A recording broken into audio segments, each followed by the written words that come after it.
Hello and welcome, my friends, to another episode of Live Talk Power BI. If you haven't subscribed, make sure you do click that bell so you're notified whenever we go live to discuss, talk about Power BI, answer your Power BI questions. Most important, students have a special pass to join, and we have today David, Loretta Sue, Steve, and Tom hanging out with us. Steve, of course, is our moderator, and you've gotten to know him, and that's good. And if you want to go to talkpowerbi.com, that's going to give you an opportunity to join the Talk Power BI Insider Club, and it comes with a bunch of cool perks. Let me see if I can show that. There we go. So you get access to the notes we take during the call. You get access to any files, any Power BI files we create. And we also open up the call-in link. And we're working on the pre-submit question. That thing hasn't worked well. And to share with you what's going on inside the course is we have a Facebook group, and we do have an online discussion forum built inside our course. Let me just show that. So that one is...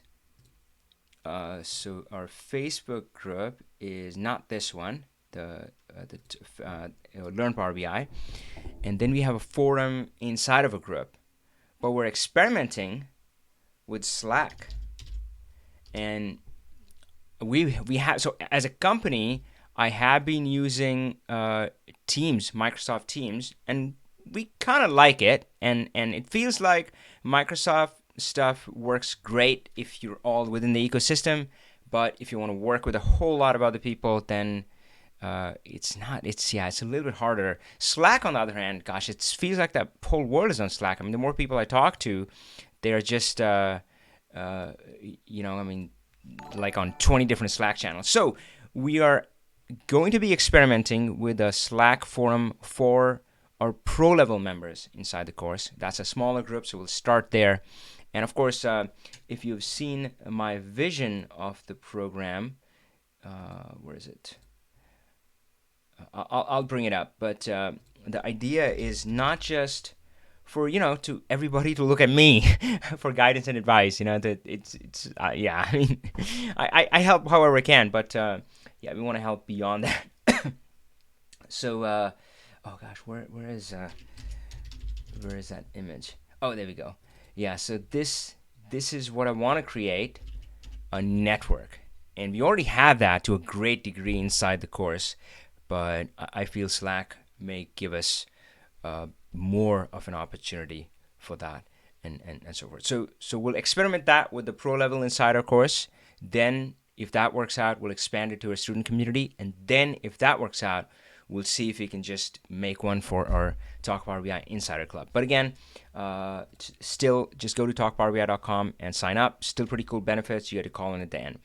So let me check in, and let's see if we have somebody. Gordon, good to have you on the call. Thanks. Awesome. So let's see who is on our Talk Power BI. How do I do that? There we go. Okay, we got Christopher Hastings from Olala, Washington. Hello, fellow Washingtonian. Jen Abel, always good to see you here. Tesla Collier says hi. Sam says, powering on with my team at a UK university to launch Power BI. Thanks for all of your help. So we have Loretta Sue on the call. So she works in academia, and we have a lot of other students. And frankly, that's kind of my hope with Slack, because Facebook group is great and online. So Facebook group is great, but Facebook, people tend to use it for more personal stuff. So it becomes a little bit awkward, I mean, frankly, I love our Facebook group. There are some superstars there. There's a lot of good stuff there. So Learn Power BI. But my hope with that Slack is also that people are able to connect more, kind of facilitate more of a professional connection. So, hey, who else works in academia? Who else is in this area? That sort of stuff. So we'll see. So great. So yeah, we definitely have a lot of students from academia. We had one new student join, Jeffrey, who works at a church. and and he, we had the welcome call. We do a welcome call with our students, and he said, "Oh, this might be unusual for you." And I'm like, "It is." I get a kick out of every time I talk to or I look at Steve Ross's data, who's our moderator for this call today, because he, if you don't know it already, he works at a racetrack. The company runs racetracks, so that always gets me excited. And so, of course, he talked about church, and so it's exotic, but everybody has data. And the oddest thing is, I mean, when you look under the covers, it's not that different. It's all the same principles, and that's what I kind of love about Power BI. If you learn kind of the 20% of the core stuff, man, you can apply it so much and in different places. It's not like you're tied down to one. Now, having said that, the general advice for me to others is to specialize. Don't become a Power BI consultant. That's the stupidest thing in the world. I do it. That's what I am. Don't do what I do, all right? Do as I say. So become something like whatever you're in: sales, marketing, operations, finance, blah blah blah, healthcare. Be that with Power BI. You're gonna be a superstar. You're gonna rock it. That's what I want for you. So sweet. So Jody says hello. Imarak says joining from Casablanca. Ooh, talk about exotic. Ooh. Abhishek Majumdar is here. Hello, my friend. Christopher, like something I said. Oh god, I should talk slowly. I'm like, oh, what do you appreciate? Abhishek says, thanks for all the help. Oh, you would love Slack. Yeah, man, I don't know. I mean, it's just I've been trying it out, and I have to say, I mean, Teams, we do use internally Teams, and I love it for internal use for our own team. For those who have worked with me, know the superstars I have in my team. The saying is, if you want to go fast, go alone. If you want to go far, go together, right? So yeah, I couldn't have done this by myself. There's a lot of support that goes on behind me. So Marianne, Anna, and other folks as well. So we hang out in teams, but the more I'm using Slack, it's pretty cool. All right, and hey, it's just a tool. The idea is to get people together, and of course, I have idea for like an event as well. I'm not sure. Maybe the first time we do it, we piggyback off of the Power BI Summit, because a lot of people kind of come here for that anyway, and we just do maybe like an evening event, or I don't know, maybe even a day-long event. We'll see. We do what was it gonna? Student get-togethers whenever we can. So we had one in Chicago. That was pretty cool. Jenny, well, we missed you. Right. All right. So hey, we have a special guest today. So Arden, how are you, my friend? Can I put you up on screen here, up on YouTube, and I can see you? Yes, you can. All right. All right. So Arden, you're based in Netherlands, right? Yeah, I'm based in the Netherlands, correct? Netherlands, great, and of course you focus on dynamics. And I know you joined the course sometime in late last year, middle last year, something like that. Last year, yeah, that's Yeah. correct. So, folks, I wanna show you something, and I wanna build it up. So, hold on, just hang on a second. Group insights. Yeah, there we go. Oh gosh, where do I say? Uh,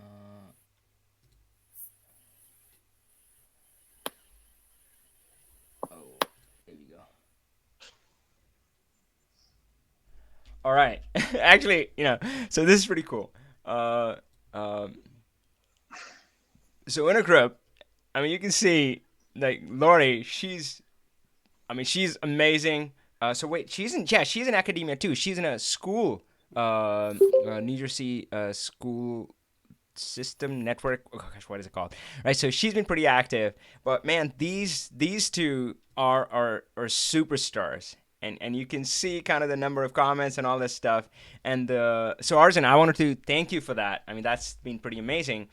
And these folks, I mean, they don't just reply to your question with a comment. Arjun uploads a PBIX file. He says, "Hey, this is my best shot. I don't have all the information," so that's been pretty cool. So Arjun, before we dive into the session, just tell me a bit about yourself, about your focus, dynamics, and so forth. Just tell me about that. Yeah, dynamics, Power BI. How's that going in Netherlands? I'm not working really with Dynamics. I'm a Ah, freelance consultant all right. and Oh, currently okay. working with hospital data, Wow. trying to Uh huh. And most of the time, I'm now currently working on to see or the physicians do their registration correctly. Yeah. And that's easy to do with Power BI because you have a quick insight if you select a Yeah. certain illness, if they correctly register the rights. Yeah. Yeah. That's terrific. So, if healthcare is half as complicated over there in Netherlands or in Europe as it's in US, then I mean, there's definitely a lot of need for BI and to change it because Uh, and currently, things. they are using an American electronic patient dossier system, Epic. I don't know if you have healthcare knowledge. I Yeah. believe in Epic is in America one of the biggest ones that is there. So Yeah, I may have, of course. With Power BI, it's like once I pull it in Query Editor, I forget about it, and that's what I love about Power BI. I say it democratizes data, right? I mean, it doesn't almost matter where the data is coming from. Once I've pulled it in, once even you have it in the Query Editor, then it's the same interface whether you're working with a CSV file or something else. So yeah, I might have. I've definitely worked with a lot of healthcare data. Initially, when I started out, I mean, I had always worked in kind of tech, finance, so I was surprised that I mean, one of some few of my initial clients were healthcare, and I was like, "Whoa, what's going on?" But then it kind of sunk in that they have a lot of data, and in US at least, they have a lot of regulations requiring them to deal with that data, and of course that's the right thing to do anyway, right? yeah, So yeah, that's my thing now, and I might have a question about now at this moment, but I don't know what we are now doing yeah. in this session. But Well, right yeah, now it seems we're talking regulation and talking management with you. also. Yeah. There's another lot of data to be delivered to third parties that they control. I'm currently working for intensive cares, Yeah, and they have a lot of parameters that need to be delivered. Like we need yeah, yeah, that's great. blood values the first 24 hours after Uh huh. admission. Yeah. And of course, Ah, I work with dates. That's easy, but how interesting. do you correctly build that time structure? Do you keep that in a different time So you wanna, table? yeah. So you wanna run metrics, kind of, of what's happening in the first 24 hours. Yeah, yeah. Oh, I love that. I love that. I'm gonna park that here. Uh, okay. So hold on. Compare first 24 hours, and maybe you want to be. Are you gonna be more granular, or is it just first 24 hours? Or are you gonna say, hey, what happens in the first hour and the second hour, or you're gonna say, hey, Now, what happens in the first there three are different hours, things. six You have hours? really the 21st hour, 24 hour, you need the maximum, minimum, and average value that is in the first 24 hours. But after that, you also need, Are there other it's time going to be points? combined with other values. So you're saying we want to have the first of the maximum value in the first 24 hours, but Yeah. the patient have to be on, how do we say it? Yeah, I don't know the English, oxygen support. So that's another parameter again in that Got it. 24 hours, at least for 2 hours. That's kind of strange questions you do get. But that's real life. That's real business, and frankly, I get a kick out of that. I mean, when I see something like that, I'm like, well, yeah, all right, cool. So we'll talk about that.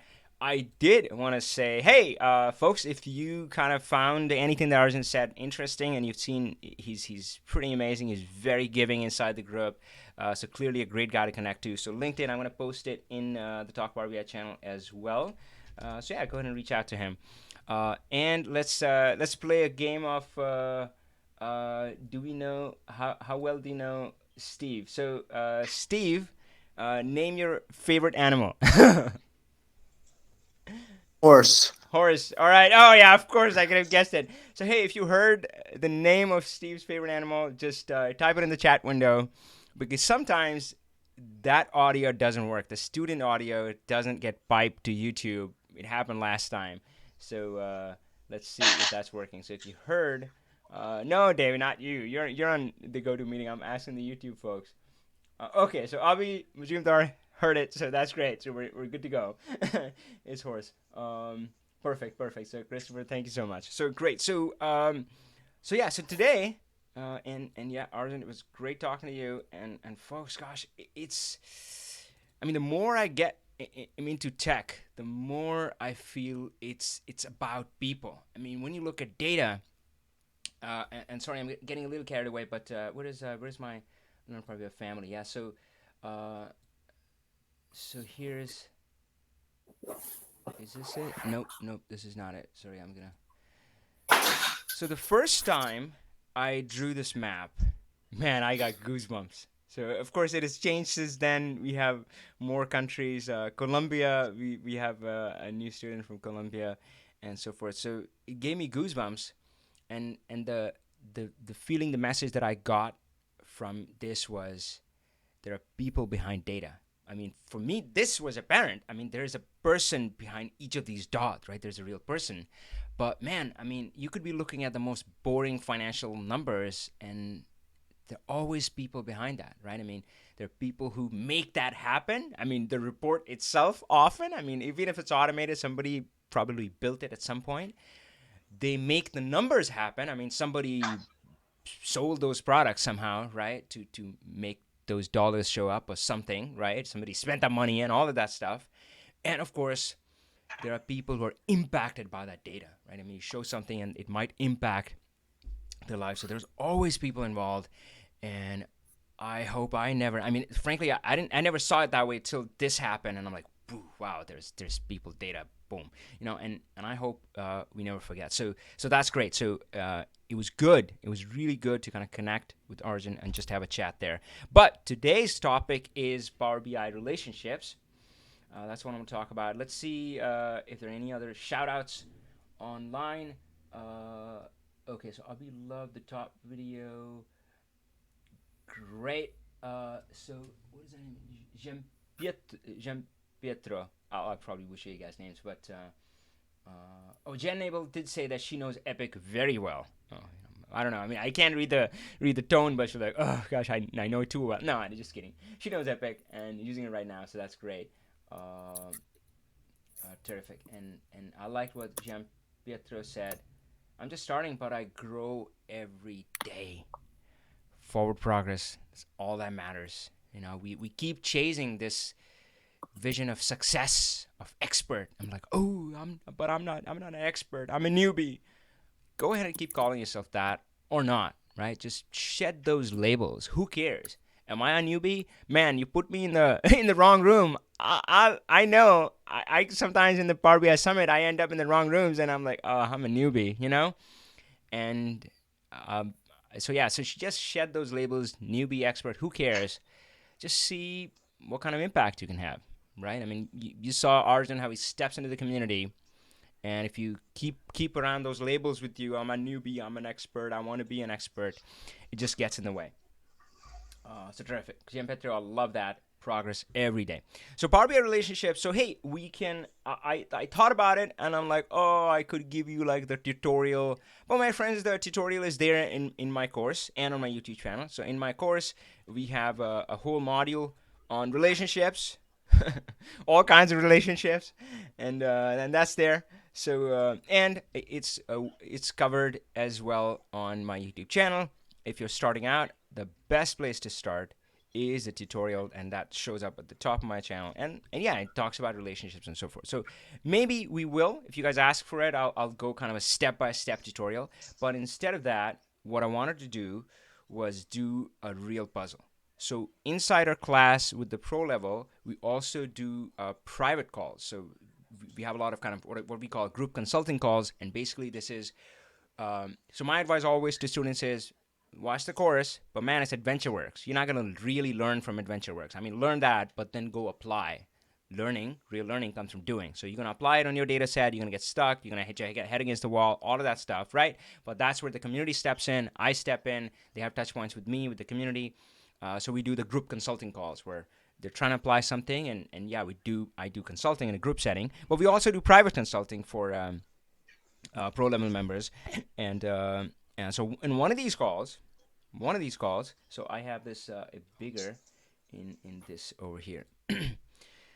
I got on the call, and I love these calls because it just gets me an opportunity to kind of get to know them deeper, solve problems at a deeper level. And she said, oh, I'm having trouble connecting my tables.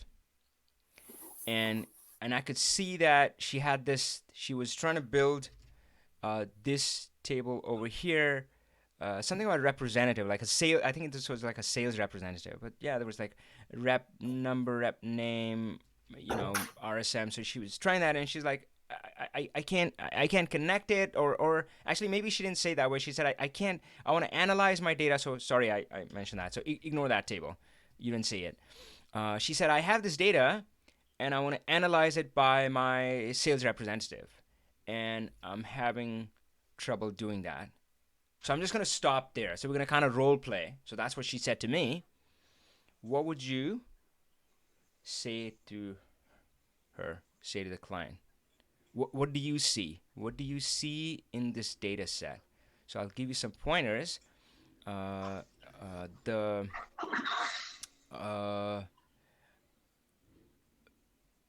yeah, the you can see the RSM and rep. All of that stuff is the sales representative. So you see it in these different tables. What do you think the person needs? Create a lookup table for the sales representatives first. Yeah, that was my first inclination as well. Lookup table for the sales representative. So let's write that down in a list here. Yeah, so that was my, I mean, like, yep, I can see it. So lookup table for sales representative. Got it. But then she said she tried that and she's not able to link them together. And man, sorry, this was like a 30-minute call, so we'll see. I mean, I'll try to lead you guys on a little bit, but yeah. So she said, yeah, I tried that and I'm not able to link it. What would you ask?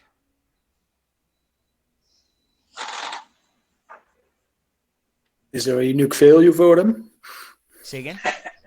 Is there a unique value for them available somewhere?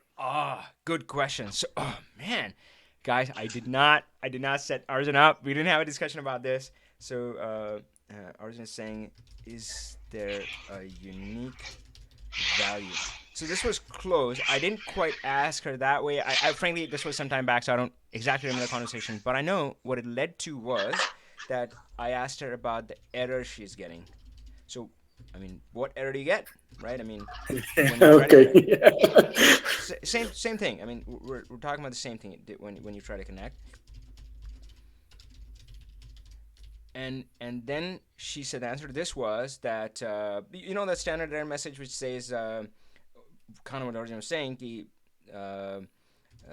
cannot connect because duplicate values exist or something like that. Yeah, exactly. So cannot create relationship. If somebody has that exact message, go ahead and post that on YouTube. So they're basically duplicates on both sides. On both sides, one side needs to be unique. Okay, so and then what do you do next? I don't know. So yeah, so great. We know that, and then which ways can we go? Create a table of unique relationships. So create a table with unique value? Yeah. Okay. Let's try that. Lookup table. Create a table with unique values. Okay, that's good. I think that's the direction we went in. And she said, "Oh, well, that's not that simple. I have a RSM group and RSM. Oh gosh, what was it? I feel like cheating. RSM name, let's say. RSM name. Say agent name. Let's say agent group and agent name. Agent group, agent I don't know, let's say segment, something like that. So I have two values. So I have oh man, I'm struggling with this. I mean, she had RSM group, RSM key. Let's just stick with that. So RSM group, and I have RSM key, and I've tried connecting with either one, and neither of them works. She has to take RSM key and create a table of unique values based on the key. Got it. But the the the key, um oh gosh, can I belong would to say it all different. depends. Say again, Arjun. I would say it all depends. You can create two lookup tables, one for the group structure and one for Yeah, yeah. the measure itself. But you can also combine the what two in one single distinct structure, of Got course. it. Got it. The group of the sales Yeah. representative, you can just add Or the create group to that two. table for Yeah. that representative, Yes. because that's the lowest level. Well, so she said it depends on both of them.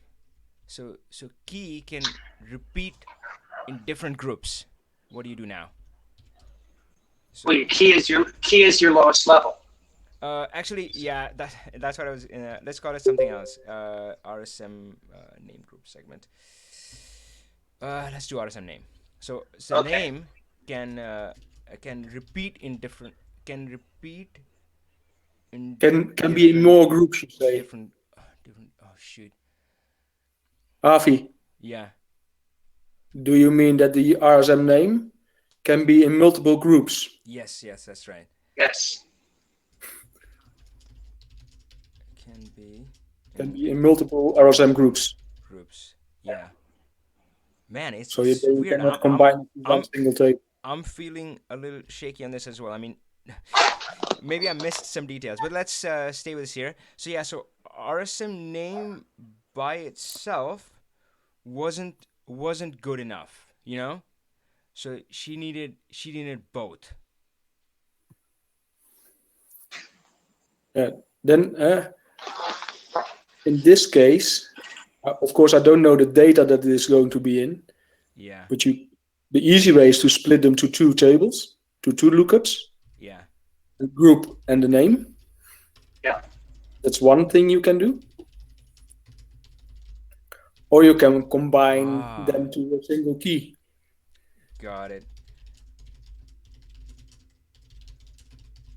Okay, cool. So we And that's have the unique thing. yeah. So I think we're at end of our treasure. So this is and maybe I hashed up some of the details, but this was the final solution. I mean, so of course, Power BI does not have the idea of a composite key, right? I mean, you can only connect using one key. So in her case, she just needed essentially a composite key. So that's what she was trying to tell me. But man, it took some time to kind of figure that out with her, especially because I went the different way. So it's so hard. I don't know, man. Friday morning, I'm having so when I was solving it for her, the two paths that we explored were composite key was the one that I ended up on, but before that, I explored um, many to many. I thought there is a many to many relationship between name and group. So, how is many to many and composite different? I think they are. I'm pretty sure they are. So let's see. Let's give some examples. So there is uh, let's do it in Excel.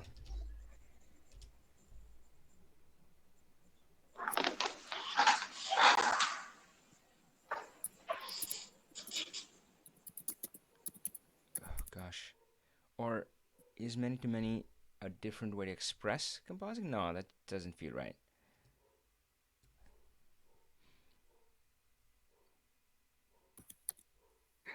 Can I just get clarity for a minute on what composite key means?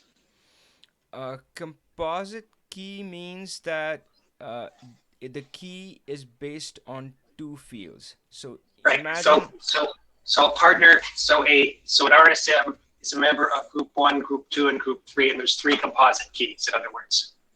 well, the way I would see it, imagine if our table was something like this name, and it was like Smith, Smith, Smith, and do, do.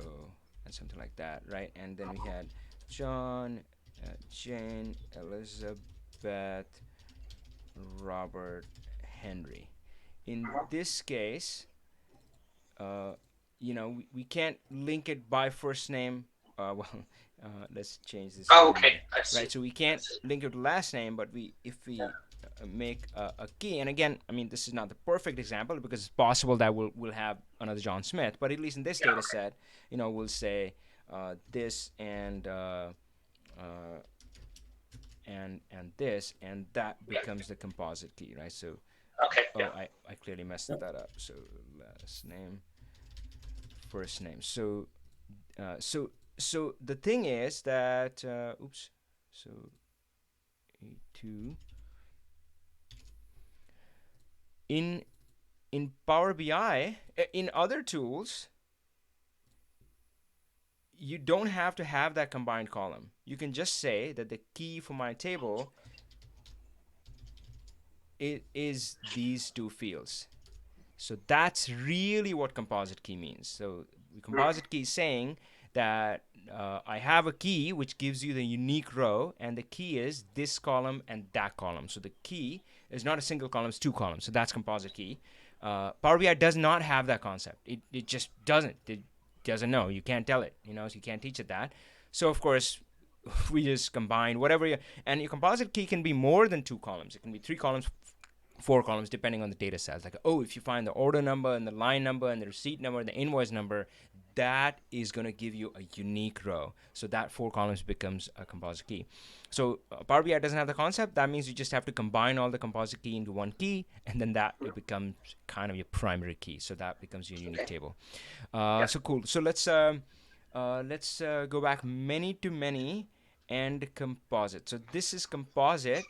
What does many to many look like? So my favorite example is ice cream flavor, colors and flavor. So color and let's do it flavor and color. So let's try chunky monkey, and that one is gonna be that one is white, brown. I don't know if there are any other colors. And what about I don't know, uh, rainbow dash, and this can have blue, pink, and all this sort of stuff. That wasn't a great example. Let's throw brown in there. Okay, cool. So, ooh, oh boy. So chunky. So flavor, color, flavor, color. In this case, um, between ice cream flavor and color, there is a many to many relationship. Man, I'll have to think about that. I don't know. I can't keep it straight. I mean, I have a feeling that this has more to do with what your elements represent. Like this one represent a person. So I'm going back to what Arjun was saying that, well, it kind of depends, right? So I'm feeling like in this case, it represents a single person, and that's like a tangible thing. So you wouldn't split it up in two tables. But if you have two entities, I don't know, maybe somebody manages a color table and it's like a whole different thing, and introducing a new color requires its own process, right? I mean, it's an entity in itself, and of course, ice cream flavor is kind of an entity in itself with its own attributes. Then that's gonna be many to many. So it's more to do with how you kind of define your model with the data Uh, table and the who, what, where, when, how. Oh, Avi, yeah, can I try? Huh? yeah, If you yeah, talk about RSM name and yeah. RSM group, and a Yeah. user and a name can be member of multiple groups, and Yes. one group can have multiple names. That's already the many-to-many relationship. It is, but you wouldn't split it up into. So, where is the many to many? Hold on, I'm gonna pull up. Like the most simple product is you can buy one user can buy different products, but different products can also be bought by multiple users. Yeah, yeah. But if you go back to the RSM key, there is kind of a many to many relationship there, but you would never think of splitting those into two separate tables. So just give me 1 second. Let me have this thing pop up, and I wanted to show the relationship diagram for the typical way to solve many-to-many, which is using a bridge table, of course. Well, used to be the typical way. Now you don't have to use a bridge table. Okay, come on, Power BI. I'm a data modeler, Kimbo and Data Vault. Yeah. We always try to eliminate snowflaking, eh? Yeah. All right. So this is in our adventure works, we have a sale that was made, and we were capturing the reason they bought it. So they came into the store, and then maybe we do a survey or something like that, and they said, "Oh yeah, I mean, I saw the flyer, and then I was in the neighborhood, right? Or I saw the flyer in a TV ad." So one sale can have multiple reasons why they bought, you know? And of course, a reason like they saw a flyer will result in multiple sales. So that's clearly many to many, and this is a classic way to handle many to many, where you would have a bridge. So it'll combine that. Hey, this order number is has this reason, and this is not a lookup table. This is a bridge table. So none of these are unique. I mean, order number can appear multiple times, reason can appear multiple times, but of course over here the reason is unique, and here the sales order number is unique, right? So this is the classic many to many. But if we go back to the RSM group and RSM name, one group can have multiple names, and one name can belong in multiple groups. But we would never model it this way, right? The same way we wouldn't really split up last name and first name. I mean, we were not gonna put a bridge table between these, like the same first name can have multiple last names, and same last name can have multiple first names. But frankly, I would never even use those words. I would never even say that, oh, there's a many-to-many relationship between last name and first name, because it's more about the entity. And frankly, so Arden, man, I mean, I'm glad you brought that up, modeling. So modeling it's kind of modeling real life. I mean, when you build a data model, it shouldn't be kind of this abstract, weird thing. It should make sense to most people, right? I mean, the data tables are going to be, or the fact tables are going to be their business processes, and they should nod their heads like, yep, this is what we do. We do shipments, or we do this, so it's tracking that. And then these entities are like tangible entities, like who, what, where, when, how. So it's like, yep, we have a customer, right? So I mean, what do you think about that, right? I mean, it should. When you define a model and you show it to a customer and tell them what it is, they should be able to relate with it, right? It shouldn't be, I don't know what I'm looking at. What do you think about theoretical thing is, of course, you always model for business processes. So they would understand if they see a customer, they understand what a customer is, and they understand what a product is. And the fact table, data table is always the occurrence. Yeah. I mean, activity, something like that. Yeah, that's great. It should be natural. Exactly. Yeah. So oddly enough, so I would say, funny story, I guess. I have never read the Kimbo Book, even though that is my guide, and that was taught to me by my guru Greg Weber. And Greg Weber, amazing guy in Microsoft, still is there. He designs robots as a hobby, so he's pretty cool. So he started a book club, and he said, "Oh, book club, and our first book is the Kimbo Book, and we're gonna meet every week." And every week we would show up, and he would have us a chapter assigned, and he'd be like, "Hey, who read it?" And we would like, "I meant to, but so yeah, nobody read." So he would just give up and say, "Okay, fine." So he would just teach us.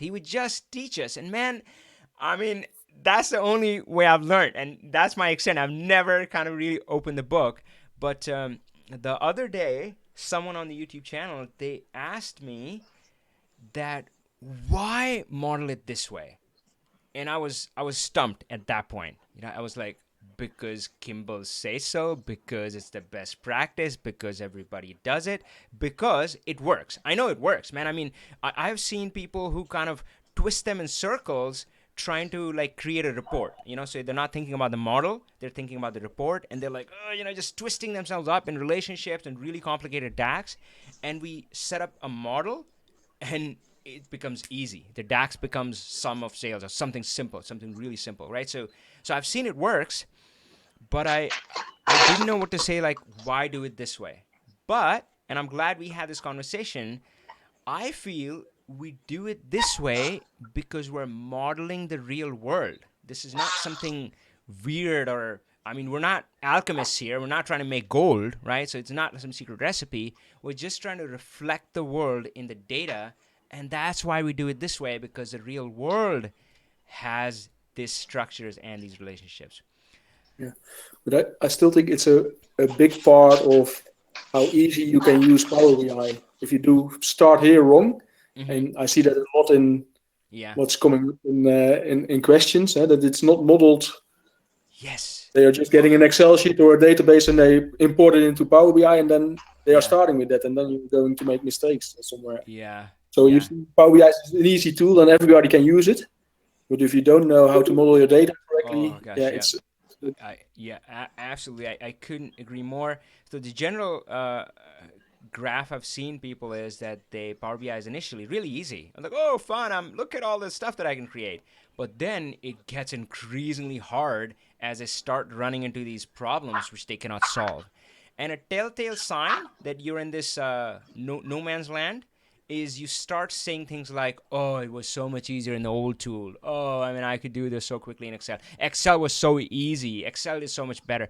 I mean, and again, I'm obviously talking about the old Excel. The new Excel has all the strength of Power BI inside.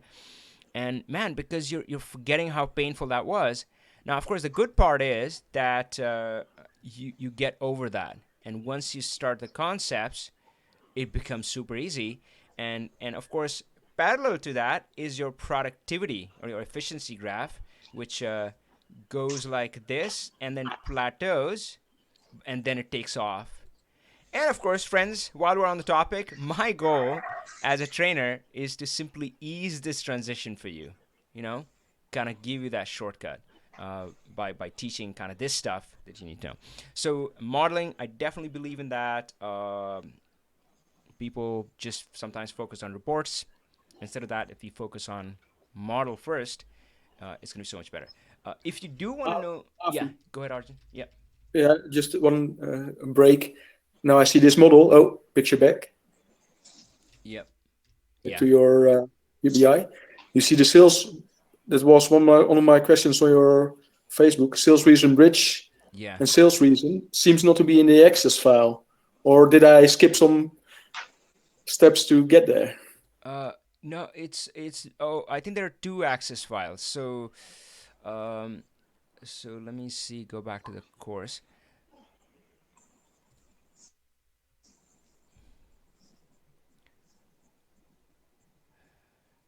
So the that one is not going to be in the early download if you get it from here, but I tried.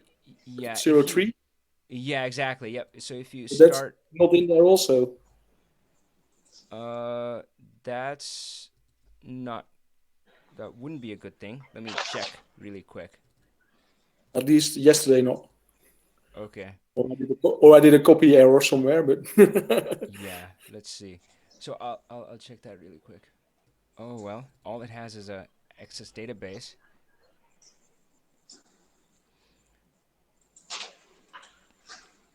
Or I did get to a cache page. Yeah, just download it again. Yeah, Control F5. I mean, if it's a cached page I'm thing. going to the course now. That's no problem. Yeah, that's Let's great. See. All right, so that's terrific, and of course, folks. So inside a course, we have like these begin and end files. So I'm talking to kind of the rest of them. So the idea is you can kind of step through, start with a begin file, something like this. Where I have it here. You would have like a begin file, and then you can watch the video, step through that, go to the end file. Cool. So let's see. Let's. So hey, if you guys want, I can do like a step-by-step tutorial if you really want. I would rather go to questions. So let's first open it up to our students calling in. And Arjun, I have your question parked, but I want to check with others first if they have any questions. So on the phone and then YouTube, we're coming for you. All right, so hang on there. So folks on the phone, if you have any questions, it's easiest to speak up. I am not. I sometimes I'm watching the YouTube chat more closely than the chat over here. So, Oh, hey, Avi, it's Steve. hey. I don't have a question, but there is one on the on YouTube, and it looks like it's someone. Melissa is interested in I would say unflattening a table. How do you create a lookup table out of a fact table? How do you know what to look for to say, hey, this would be more appropriate in a lookup table?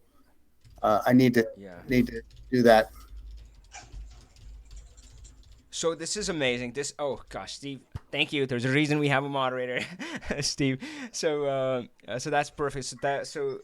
Melissa, just do a ping on the chat again, just so I know you're there. That way, if I have any follow-up questions, I can ask you. So there are two questions there, right? There are two questions. One is like, how do I know? I mean, I'm looking at my data. Like, how do I know which one? So first of all, what is unflattening? So let's see, let's go back. So this is thankfully in my course. Why wouldn't it be? This is pretty cool stuff. So query editor, let me find out which lesson it's in there. I thought I was being really cute in naming it. I don't know. Unflattening is very flattering. So 2.10, let's go find that file. So guys, just give me a quick second here. I'm gonna go hunt that down and be able to talk about this. And this is a good question. So, course, learn Power BI, upload, and we were at 210. So 210, flat to star. Ooh, that's odd. I don't have a begin and end. Let's watch the video. We have talked about how. Okay, I don't want to hear myself. So yeah, I mean, a lot of times this is our goal, and a lot of times when you connect to your source data, the SQL and stuff, they have tables similar to this. So again, folks, I would say is that database design is different than building a model, building a kind of a data warehouse, a business intelligence model. So if you're connecting to a database, they would have structured the table in their own, it's called third normal form and blah blah, all of that stuff, right? But that's not modeling. You can't just bring that in there. So you do need to change it. So you know. Oh, and I do want to say that if you want to learn more about modeling, then where did we go? Not this guy. Hold on, guys. I wanted to make sure that you have. Oh, this is my video. Cool. So if you go to my channel, which is here, there is, so right at the top, and this Marianne in her team helped me create this. We have this Learn Power BI section, and I actually want to move this guy up because this is probably the most valuable. Seriously, the most valuable, maybe after the Power BI tutorial. So after Power BI tutorial, you want to scoot over and talk about data modeling best practices. So that talks about how do you build a data model. So let's come back over here. And where's our course? It is here. Yep. So what am I talking about here? Oh yeah, got it. So but sometimes what you get is everything flattened out. So it's sometimes even funny because that structure exists in the database, but what the database administrator gives you is like a flat report. And I remember talking to a DB admin, and I'm like, why do you do this? And and he said, oh, I wanna give them everything so they have everything that they need. And it's kind of one of those things where it's like it's useful but it's not, right? So I mean, that can be a positive thing. I hope that the guy was trying to be genuinely helpful to the customer, but sometimes not everybody, but some DB admins are like, I don't want them coming back to me. Here's the data, just don't bug me. So they would just dump everything out in a single file, single flat file, right? So it's not separate tables like this, like what we need.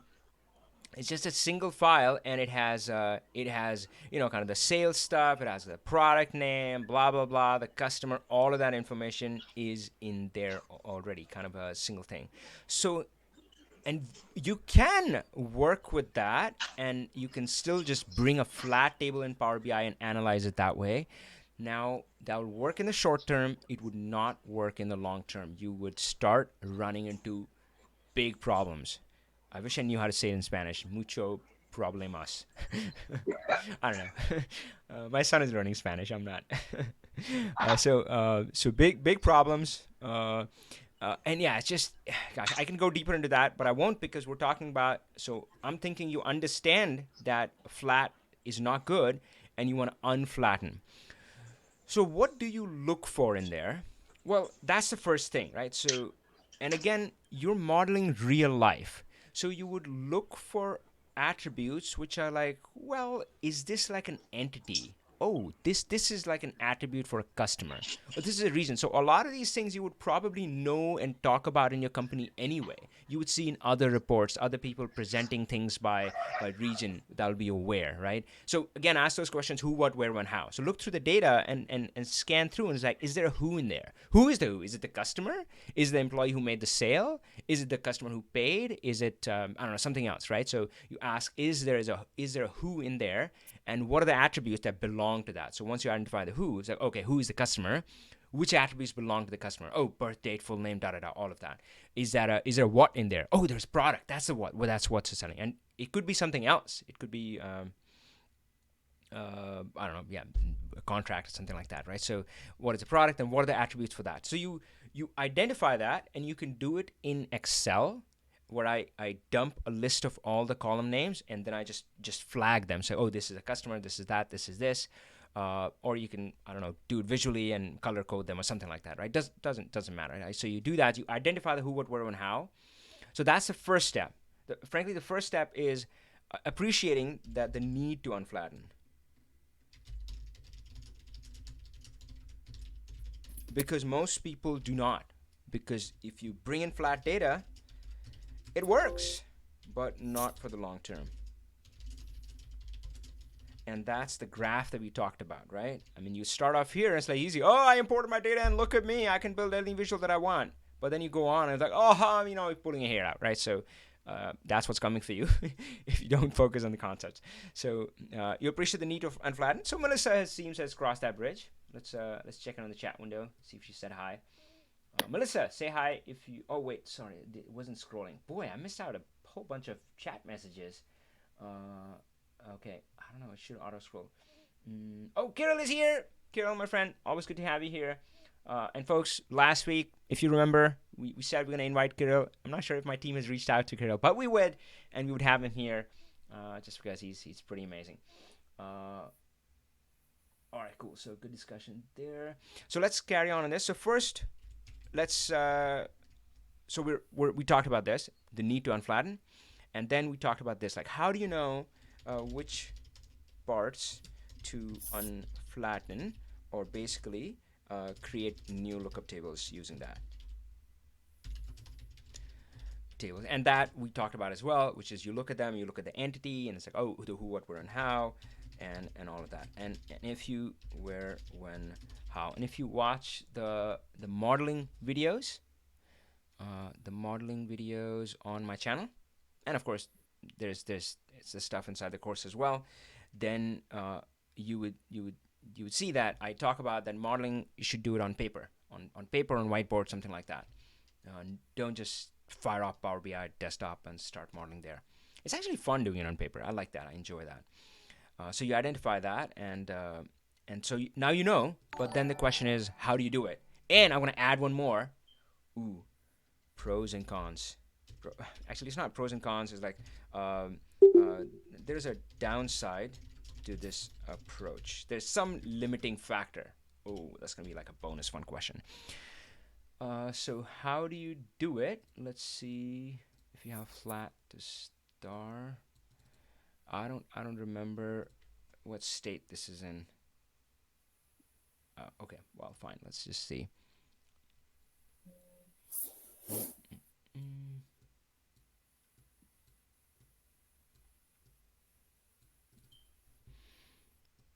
Okay, so let's. Oh yeah, got it. So we got the sales report. That's an original table. So if you haven't discovered query dependencies view, I love it. Anything visual is great for me. Right. So notice what I did. I got the flat report with all the fields, and then notice that one has the load disabled. So I'm not loading that because I'm just using that. And that's one thing that I love about the query editor. That's why it's the kitchen, because it's got the trash can. You can use something, and then if you don't need it in the final model, you can like, okay, thank you, So you don't have to load it. And of course, you can do the same thing with columns that you create. You can create them, use them, calculate something else with them, and just delete them, and they're gone. Tables, you can't quite delete, but you can say, don't load them.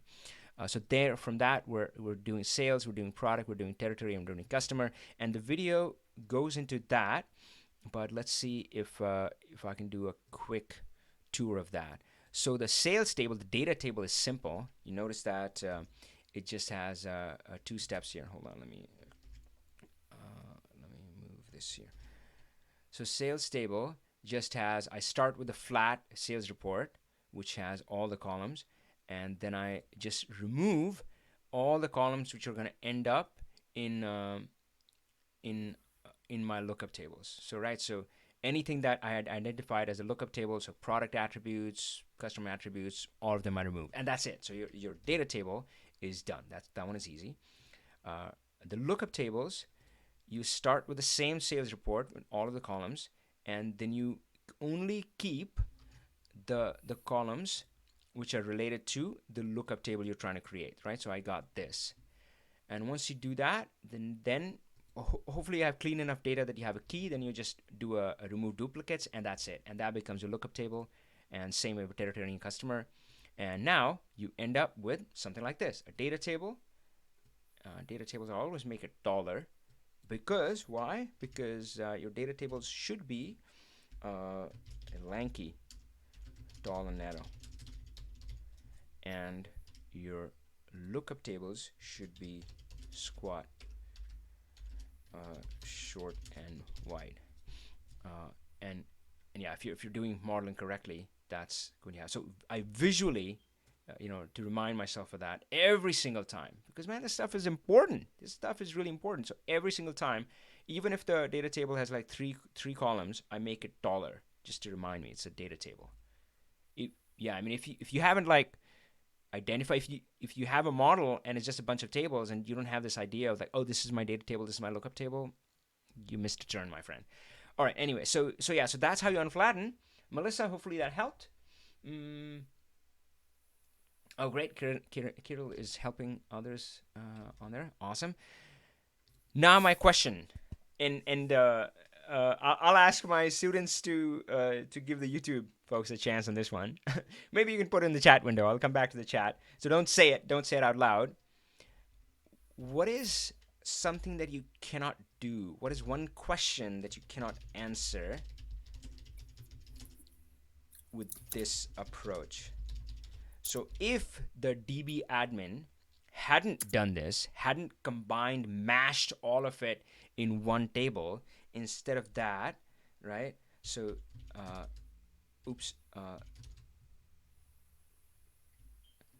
so as opposed to, as opposed to if the DB admin had made, so if the DB admin had made the individual tables available to you. So again, I mean, this is a pretty common scenario that in the database they do have separate tables for product, customer, all of that, right? So what happened is, so your DB admin had these tables: product, customer, was it something else? I forget. And then like the sales, and he squished it together into one sales report, and we are all powerful in Power BI, my friends, so we took it apart because we're awesome and we can do that. So we said product, customer, and sales. But there was one thing lost in translation. What is that? YouTube. Go. Okay, I'm going to wait for you. what is lost in this process? DB admin took the tables, product, customer, sales, smashed them together into a sales report and said, hey, this is all your sales. Go. And he said, thank you, my friend. A flat table, you thought it's going to be useful, and it is because it gives you the data, but that's not the shape that I want. But I have all the power in the world. I can separate them into separate tables. But there is one thing you lose, one question that you cannot answer. Ooh. Oh, gosh. We have an answer? Okay. Okay, gosh. Melissa, I see your comment, but...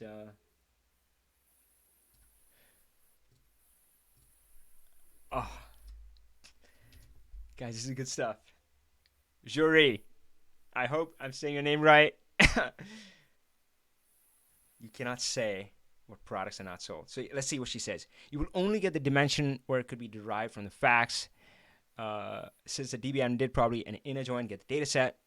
Yes. Oh, yeah. So I didn't think about that. It may depend on the way they joined it, but yeah, typically they do an inner join. So jury, it does look like you might have experienced it the hard way, right? I mean, it's frustrating when somebody gives this to you, and so it looks like you've lived that. But yeah, it's the guy. So you cannot answer which products are not sold. You don't have that. And again, I didn't quite realize that, but yeah, I think 99% of the time, 98% of the time, whatever, 90+ percentage, the way they give that report, they're only giving you the sales. So it's not going to have the products that were not sold, right? I mean, they gave you a sales report. Let's go back to that, this video. They gave you a sales report. It has every single sale, but it doesn't have the products that were not sold. It doesn't have the customers that were not sold. Whatever lookup tables you have, it doesn't have any information on something that's not sold. Now, of course, that could be new products. That could be I don't know, like products which were bad, which you do want to know that they didn't have any sales. Believe me, so I was in Microsoft Learning, and I remember building that report the first time, and it got people very angry. The management saw it like, oh, why aren't these products selling? And of course, the product managers, they hated me. I'm like, Avi, why do you have to shine the spotlight on that? Anyway, but that's the good stuff. When you start. Power BI is like shining a torch on the data, and it's a lot of times some cruddy stuff comes out, and that's part of consulting, by the way. Consulting, internally or externally. I mean, if you're an employee, you're still serving your clients, right? So watch out for that. It's a lot of crud is going to come out. It's not going to make everybody happy. So yeah, that's the right answer. So you do lose that, and there's no way to bring it back except just change that approach. Just go back to the DB admin and say, hey, you know what? I don't want a flat table. Just give me the source tables. Perfect. Folks on the phone, do you have any thoughts on that before we move on? Okay, cool. So Melissa, more power to you. So Melissa said, I did start on paper, but kept doubting self. Don't. And uncertain if data sets tell enough info of what I need once I remove what appear to be lookups or reflective of process. So yeah, that's a good point. I'll address that really quickly. So when I get a new data set, I mean, you're not sure, should I remove this column, should I not?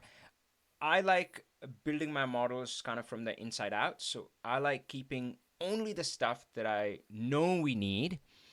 You can always go back. You can always just open up the query editor and say, oh, I missed this field, and just check that box, and it's as easy as that. So I lean towards just starting kind of bare bones, simple. So who was I talking to? So yeah, the Jeffrey, the person who works at a church, we were talking about, and he talked about multiple data sets. And I said, starting out, let's just focus on this one thing. So what I like doing is just focus on one thing. And I really feel that your first DAX measure should be really simple.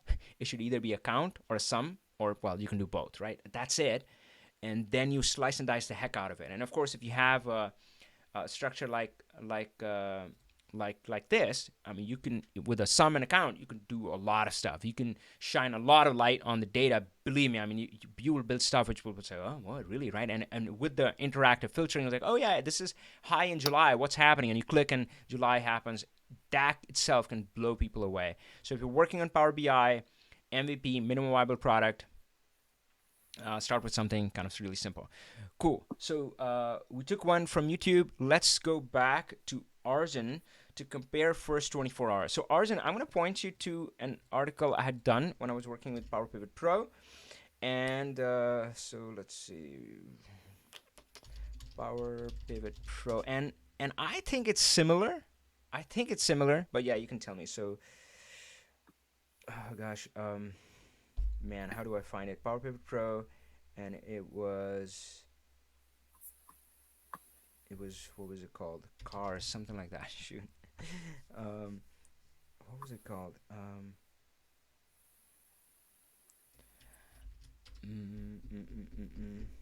Hold on, let me think. Since launch, something like that. Ah! I think this is it. All right, cool. Yep, my name on it. Avi Singh. I used to go by Avi till then.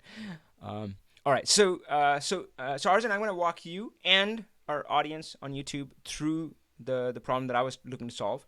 So the thing here was that we were looking at. So this was Microsoft Learning. So they were selling books, but you could chart kind of book performance. Well, let's stick with the example here: car models by time. But it was confusing because obviously different things were launched at different times. So there were some clearly that were launched at the beginning. The blue line is whatever, Steam and that sort of stuff. This line appears later, Estelio maybe, then. Right? So it wasn't clear like which launch worked better, and that's what they were focused on. They were like, we launched this new product, and you like, we want to see, is this launch better than the other one?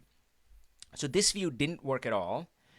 And what we wanted to see instead was this way. So we wanted to essentially align everything to the same axis. So we didn't really care about the specific launch date. So like product A was launched in January 2019. Product B was launched in July 2017. We don't care about those dates.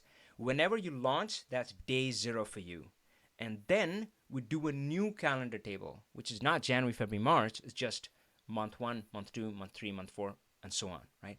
And then we could line up these things, and we can say, oh, and yeah, I mean, I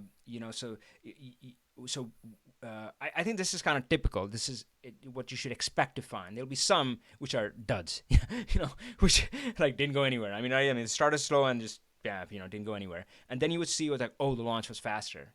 And some which were like, tick off, right? So that kind of stuff. Now, of course, you could see anomalies, and maybe we did. Somebody that started low and went high, possible. Maybe some event happened that triggered it, or something that started hot but then flattened, right? So you can see those different things, and I'm sure we did in real data. This was all made up data. So I feel like what do you think? Does this seem like a similar problem to what you have? It's like, I don't really care if you checked in on 9 a.m. January 1st or 12 noon on February 30. There's no February 31, February 15th. But I just want to see from when you checked in to your first 24 hours. What do you think? Is it similar to what you're talking about? What you're looking for? Yeah, this is of course based on data structure still. I was more looking for how would you model. Normally you have a calendar table, and also a timetable. Yeah. So I would create my own calendar table. So I don't know what to call it. Calendar. Give me a name. Like, what would this calendar be called? Which is, starts time elapsed. I don't know, something like that. Time elapsed calendar table. So this one is different, and it's not gonna have month and so forth. So again, so this is gonna have the time points that you care about. Now, that's what I was asking you. Like, do you care about a different time point than 24 hours? So it's possible. So again, I'll just throw out some ideas that you can have, like what happens in the first hour, in the second hour, in the third hour, and all the way to 24 or beyond. So you can do that, or you can do it in clusters. So let's say option A. So you could do like an hour granularity till the maximum hours you care about. Like, we don't really measure after 48 hours, something like that. Other option would be that you don't care about hourly. Maybe you only care about every 12 hours. So what happens at 12 hours? What happened at 24 hours? What happened at 36 hours? And what happens at 48 hours? Right? And it's and right. So let's leave that as is for now. And then you go back to your data table, and you would have some timestamp, and it would say, so this would be, you would have like, you need 2 dates for this, right? So I'm looking at, so let's I'm gonna do this with sales, and then we can come back and talk about patient data. So I have sales date and sales dollar, something like that, maybe sales units. And of course, doesn't matter. I mean, this is just a stand-in of whatever you're measuring, whether oxygen was provided to them or not. How much oxygen? I mean, how much was their bill invoice at 24 hours? How much was the cost of prescription? How, anything, right? I mean, how many doctor visits did they get in the 24 hours? Ooh, I like that one, right? I mean, how many doctor visits, how many nurse visits? So it doesn't really matter. The actual metric doesn't matter. So there is, the metric has a date timestamp in your case, right? So there is a timestamp, and there is the metric itself, like doctor visit, blah blah blah, whatever, right? So you have let's say January 15, 2019, and then let's see. So I'll just stick with like dates, but you can see that I mean, it can easily be translated to something else. And of course, we're talking about, in your case it'll be patient, but in our case it's like the entity, the product itself, right? So let's go 1/31/2019, and let's do one more 2/15/2019. So this is product, this is Zen, this is Elantra, this is Sonata. I own a Hyundai, and Accord, something like that, right? So and then let's do something ran between 1, 10 × 100, and didn't want to do that. Okay, and sales unit is ran between 110. There we go, and we have this. Cool. So we got that. So this was my data table, exactly what was coming in. Now I needed one other piece, which I had available to me, obviously. Actually, this was, let's make it Zen Accord. I had a product table which said launch date 1/15. So this would be January 1, 2019, and Zen would be January 10th, 2019. And you see what I'm going here, and then in the query editor, we'll do the magic of, so again, you obviously, so guys, I mean, I'm doing it in Excel just because it's quicker, but you would do this in the awesome query editor. You would do, what is the product launch? And that, you would do a merge, but here, let me just do a VLOOKUP, and let's do this one. How do I say $1? $3 1. Oh shoot, not 1 2. Great. So you would do this in the query editor, and I'm sure half of you have like totally caught on to where I'm going with this, and you will say days since launch, and of course in your case it'll be like days since admitted, or time since admitted, hours since admitted, whatever, doesn't matter, right? And you'll just say, I want to do this minus this, and you got that. So in your case it'll be hours since admitted, and of course, being the query editor, the magical kitchen of Power BI, you should remove this guy. So I can't quite, and that's the thing, kind of Excel, you can't do it. I mean, if you have like a column that's dependent on it, I can't delete it, but in query editor you can. That's why query editor is the most amazing place to do your ETL, your clean shape transform. Please use it. And guess what?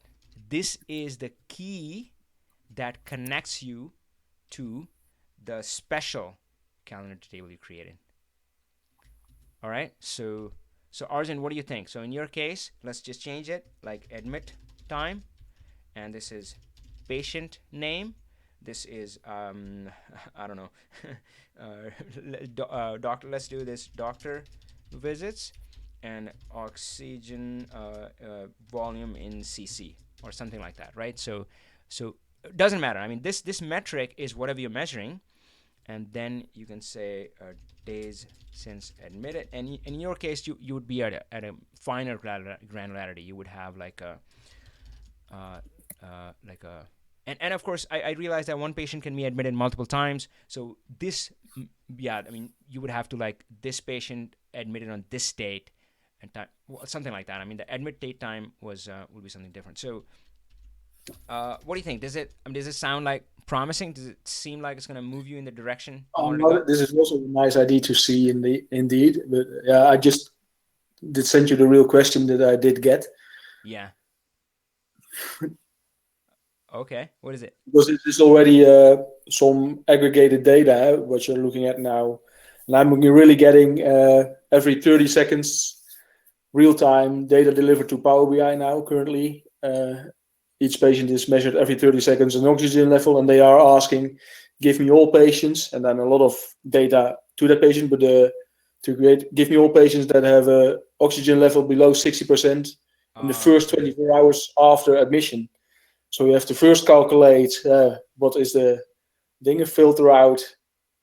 But I not really sure if you can do that in SQL, of course, but it would be nice if other people can do that. Yeah, so I think you're that the real time thing throws a curveball, right? So if that wasn't a constraint, right? I mean, it was just a standard report you were building, and you know, it could be refreshed whenever you want it to be refreshed, right?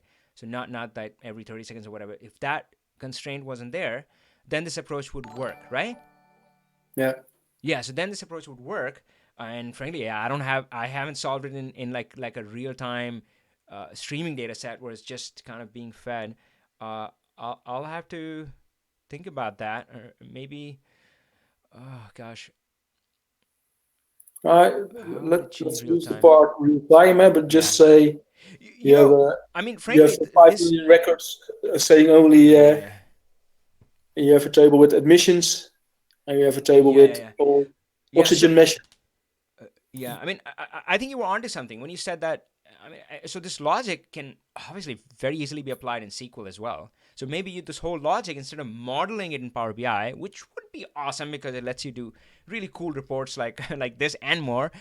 Maybe you can just build that logic right in SQL, and you say, yep, you know, so what was the original admit time, and then you know, yeah. So maybe instead of modeling in Power BI, maybe you can just kind of do it in a SQL, and it'll be more like a report, more like a real-time report. It wouldn't be model, but maybe that's what would meet the needs. If I created something, I will publish it to see what you think of it. Sweet. All right, terrific, great, love that question. That's great.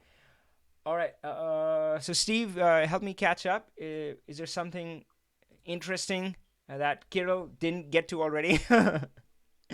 on YouTube, and of course if you're watching YouTube, let's do what time is it? Oh guys, we already passed the hour. Let's do dial in. How about that, huh? Let's do dial in, and I'm gonna open that up. Where is the dial in? Talk Power BI. So hey, I'm gonna post the link, but I'll say that, hey, it's supposed to be for folks who are members of the Talk Power BI Insiders Club, so talkpowerbi.com. So if you are, then use the link. I mean, I can't stop you, but yeah. So I'm just gonna post it in the chat window just because it makes it easy. So let's go to that.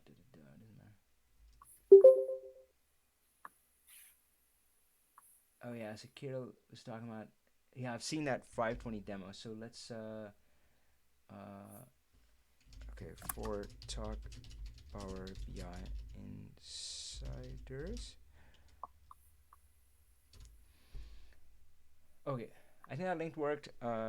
Join the club at www.talkpowerbi.com. I messed that link up. Not that. Talkpowerbi.com. So we'll wait for that. Hi, Ni. I don't know how to say your name. Hello, my friend. Hey, we're just doing a dial-in. So if you see the link up there, and if you want to talk to me, if you want to ask me questions, or just discuss something, go ahead and dial in, and we'll wait for that. Steve, how has the discussion been online? Gosh, people are really chatty today. Catch me up. What are they talking about? Well, when you're doing the relationship model, there are some questions. Or there's someone who's looks, and it looks like it may have been answered by another person. Yeah. But sort of the budget, sales and budget table, Yeah. multiple data tables. How do you connect those? Yeah. And I think that's pretty well in the course. Yeah, that's definitely covered in the course. I think it might be in the YouTube tutorial as well. So yeah, folks, check that out. But the solution is so simple and straightforward. And again, I meet people who resist it, right? Who, who ask me questions like, "Well, why do it this way?" And today I gave you that answer. It's like that's my best answer that we discussed today. But the multiple data tables is such a classic thing. Now, of course, I'm not sure if the person did ask the question in this manner that I have multiple data tables. Frankly, if you're asking the question in that manner, you are a level above a lot of other folks already, because a lot of folks don't think that way. They don't have that awareness. So if you're asking it that way, then you're already a step ahead of most of them. That's good. So doesn't matter. I mean, you can have like sales, budget, and you can go on and on and on. Anything about your company, you can just keep plugging it in. And that's so data table represents business processes. So then you say, you know what, I'm going to now measure customer support. Guess what? So now you can bring in the support tickets. Now I want to measure the uptime of our data centers. Just bring that in. Anything, warehouse shipments, just bring that in, right? So those are the processes that you're going to bring them in, and you measure your processes because you care about them. You want to optimize them, tweak them, improve them. So that's why the things you're measuring, you will capture that here. And that's your data table. And then it becomes a game of plug and play. Ooh, customer support. What does that connect to? Oh, that connects to the customer. Maybe that connects to the product. And that connects to the calendar. Bingo. Does it have a territory? Not really. Maybe we just have a central support system 800 line, and that's it. We don't have the concept of territory in there, right?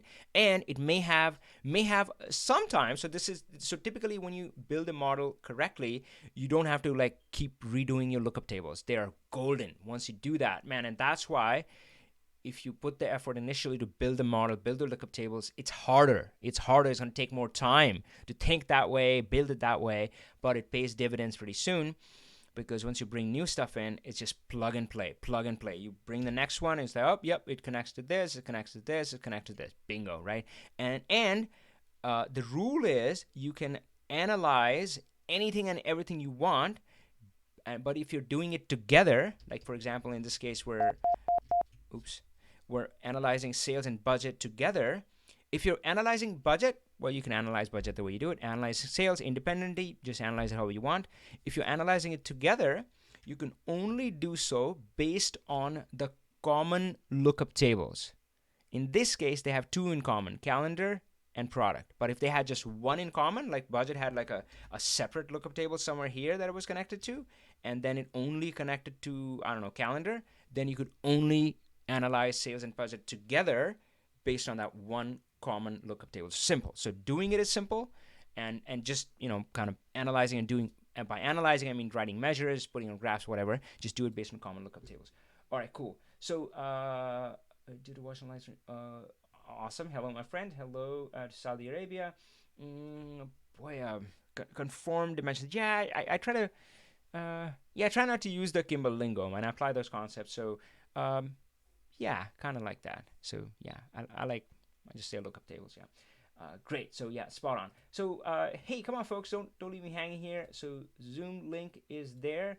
I'm gonna post it again. Probably got it first time, but I would love to talk to some of you. Talk to me, and I'm getting a little desperate. No, I'm just kidding. It's okay. If you don't want to call in, that's fine. If you have any questions you want to type in to there, that's good too. and I'll hang out for a little bit more, check in with our students who are on the phone line, and then maybe we'll call it a day. Some of you know we have a new addition in our family. We got a dog last October, and it's actually really nice for me. So I work from home all the time, and yeah, that gets me out of the house. Got to walk the dog, so that's been really fun. So after I hang up, I'm gonna play with the dog. I'm teaching her rollover. That's a new thing we're working on, and it's so fun. Yeah, cool. So all right, well, I don't think I have any callers, not yet. So let me check in with all the folks on the phone. So we have Arden, Darren, David, Hans, Heather. Good to see you, Loretta Sue, and of course Tom, and our amazing moderator Steve Ross. And you know what his favorite animal is now. So yeah. So anybody on the phone, if you had any questions, comments, thoughts.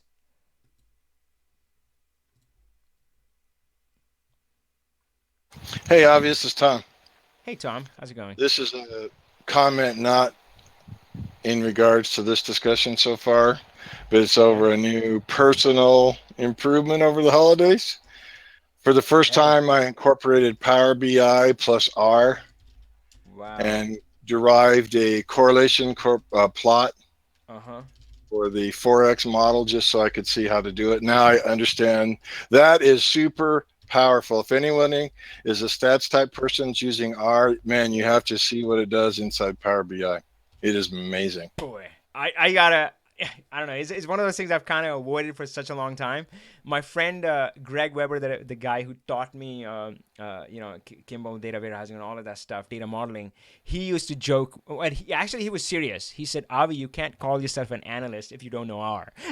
Like that's the language of analysts. So I'm like, oh, I guess I'm not an analyst. So that is. And the reason you pick correlation plot because that's not in the options inside of Power BI. See. Yeah. So let's talk about that a little bit. So if we go here, so there are two places I see R. One is this box in here, and it's in the query editor as well. And of course, R is a really powerful analytical language, and it's in two places because it does do both things. It can help you transform data and do crazy stuff like, I don't know, like AI and fuzzy matching and all that sort of stuff. And it can also help you build kind of really cool visuals. So it seems you used it here. Is that right? You click R and you do what you need. What I like to do is I use the query editor like we do regularly. Yeah. Suck in the data, clean it, transform, all that stuff. Add your date calendar functionality. Okay, that's the big piece right there. Yeah. So you put that. Now where Power BI shines is once I've loaded that information, added in the calendar functionality. Now then I use the R to do the computations and to plot. Then I pull in a Power BI slicer to slice and dice the R information by like we do in regular Power BI, and it is mind-boggling. Oh boy, yeah. Oh, that's really cool. I think I'll be. I do want to kind of take a few baby steps in that direction. That's cool. Thanks for sharing that. Hey, that's #win. So folks, inside our course, we do encourage everybody to kind of share the wins. And Don, thanks for sharing that. That's great. That definitely inspires me to do more. So the idea, just to share with everybody about the #win is, so I saw this first in our entrepreneurs group, and first it felt really odd. I mean, for one, when I saw other people's wins, I was, just felt jealous. I'm like, oh, look at everybody there, you're finding so much success, and what's wrong with me? And if I had something to share, I would be like, no, I don't want to brag, do I? Now, of course, they have fixed us in that program. It's a really cool program, and they focus on mindset a lot. If not, that's the number one thing. I mean, they do say, hey, it all starts with the mindset, and they have convinced me. So of course, for those who are folks, so there's been a lot of interest in that the new program we're launching. If I can find that figure, yes, there we go. So I'll put the link to that in the chat as well, folks, if you have missed out and if you haven't signed up yet. So yeah. So this is something that I've been afraid of. I mean, I wanted to do, but it scared me because I had the same doubts that I tell my students not to have. I tell them that, don't share your Power BI journey. Go on social media, build a presence, share your Power BI journey where you are, not worrying about those labels. Am I a newbie? I'm an expert. Do I need to be an expert? Who am I to be doing this? And I had the same doubts. I'm like, who am I to be teaching others how to be successful in their career? And and right and again, I mean, when I thought about it a different way, it's like, is there one person that I can help at this bigger, deeper level? Man, I know I can, because we've already had some superstars from our regular course, right? So it's I know I can help at least that one person. Then who am I not to do that? Who am I to deprive them of that improvement, that success, right? So I'm diving in, and yeah, I put the link on there. So if that interests you, go sign up, and we're gonna have it's going to be application based. It's going to be small group. And again, people hear application. It's like, oh, Avi's going to select the, I got to be good enough for Avi. It's nothing like that. We're just looking for a good fit, just good fit. That, hey, you're somebody that I feel like I have a connection, that I feel I want to work with.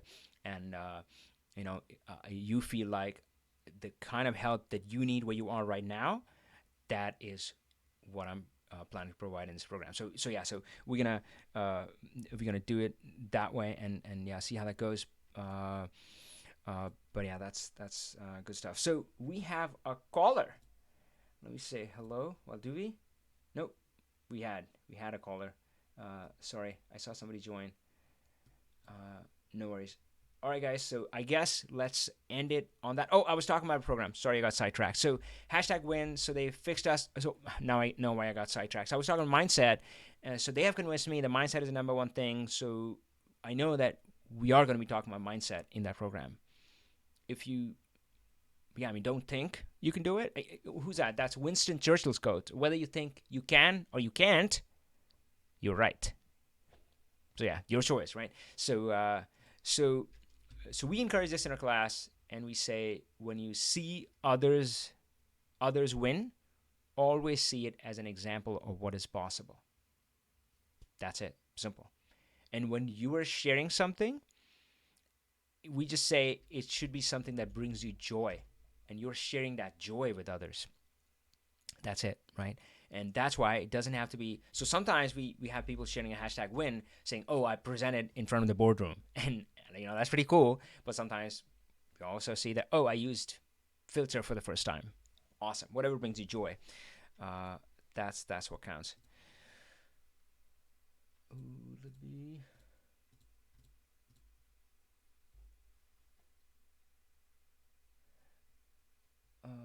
Oh, do we have a caller? We do have a caller. So Don, can I hear you? Oh, you don't seem to have audio.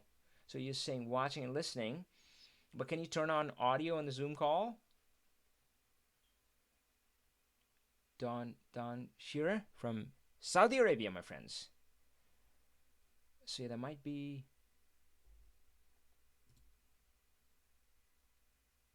Okay, Jay is asking, how can I calculate or compute percentage of total? Let's talk about that. So Don, if you can get the audio working, that'd be great. So let's do percentage of totals. Are you ready, my friends? We'll probably end at that, unless we can get Don on the line and audio working. You can still call in. If you're on YouTube, just want to watch, you're a warrior. No, just kidding. You can dial in and talk to me. So let's do, so this was Ni J. And the question is, compute percentage of total. There are two ways about it. One is in the visual itself. Let's do it there. So we'll say duplicate page.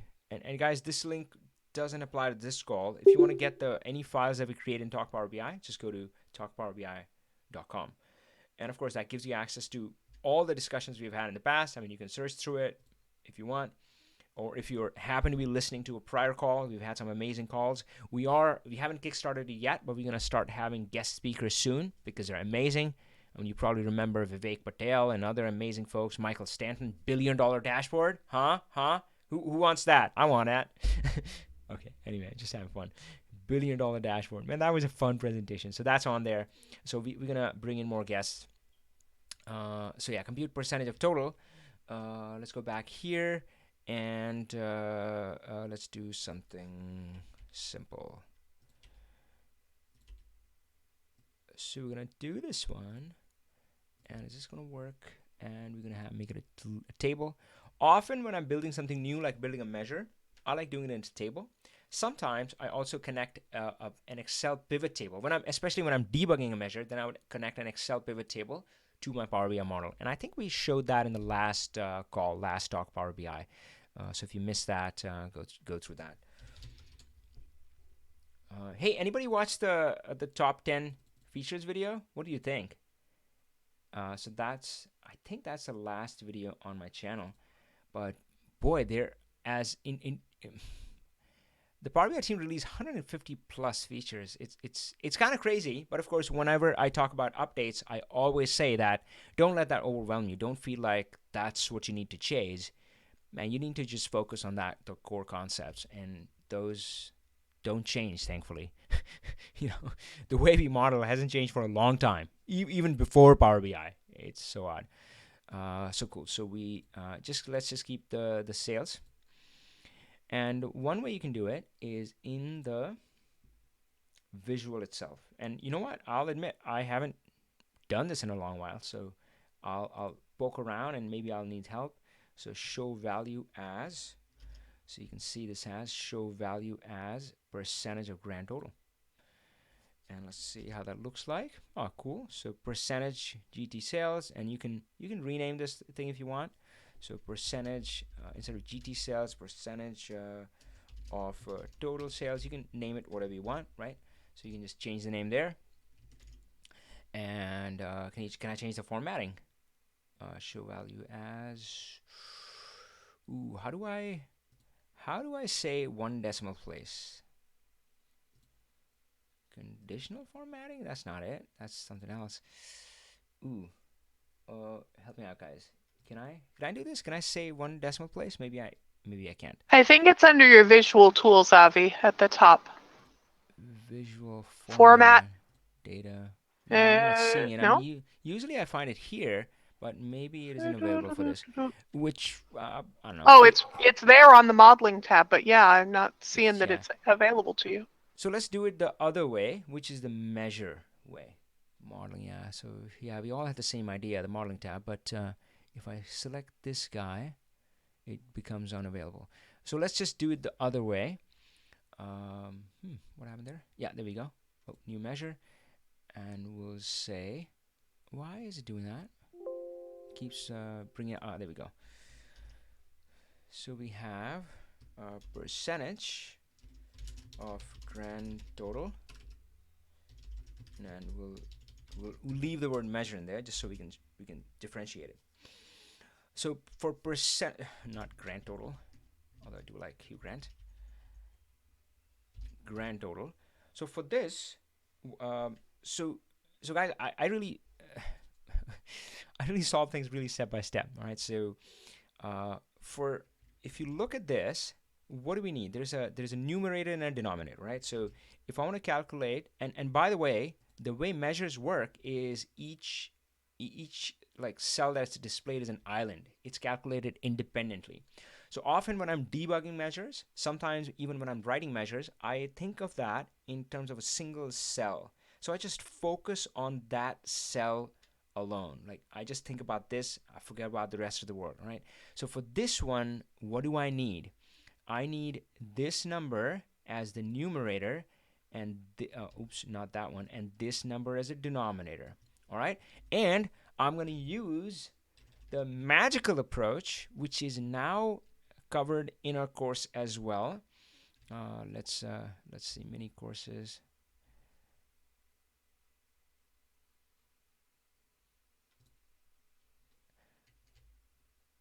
gosh, is it? I think it is. I think this one doesn't say using variables, but it does. Anyway, if you go and variables, Matt Allington simplified DAX measures using variables. We're gonna use that approach. You can go watch that video if you like. So again, remember the ones that we needed. We needed the numerator and the denominator. So let's just get the numerator first. That one is easy. That one is right there, right? So sales, and that's it, right? So oh gosh, let me close this query editor window because it keeps grabbing the focus somehow. So now we have that percentage of grand total, and I moved it in the wrong table. Let me put it in sales. So again, I mean, hopefully what you're getting is not just the way, I mean, the answer, but also the approach that I take. And again, I take very step-by-step approach. So I got this one, and let's just do 0. Okay, cool. So I got the numerator, and I'm happy with that. Now I want the denominator. So let me just rewrite it slightly differently, and I'm going to say var, and this is the approach that Matt outlined. And I love var. Of course. I don't know what to call it. Numerator. Numerator is var, and then for now we're just returning the numerator. Right. So again, I just rewrote. It's not going to have any impact. The result is exactly the same. I just rewrote to be able to leverage variables. But now I'm going to get the denominator. So let's just do it this way. So var denominator equals, so I want the sales, but I want the grand total one, right? So, and I can see that there's the month one here. So what I'm gonna do is I'm gonna say, oh man, actually I didn't realize that this is like a really, really good question. Good question. So calculate sales. Oops, not this funky thing. Sales, yeah, there we go. And then I just want to remove the filter on the calendar. Now, if you've been following me on Talk Power BI, this is the point where I utterly embarrassed myself. And let's see if it happens again. I mean, now I know the workaround, but I'm going to say all, and we're going to say calendar month. Oh gosh, come on, month. Calendar month. And my theory is that it's not going to work. And this drove me nuts when the last time it happened. I'm wiser now. I'm a better man. Okay. Denominator. And notice that it's not really doing the all. Pop quiz. Why isn't it respecting my all? I'm telling it, I'm telling it, don't do that, right? So let's just so let's see if you guys can come up with an answer. Let's just recreate that in a different one. All right, let's just do, instead of that, we're gonna have product. So don't anybody answer it yet. Let me just show product category. All right, so we have product category, and we're going to take the measure that we had, percentage of grand total, this one.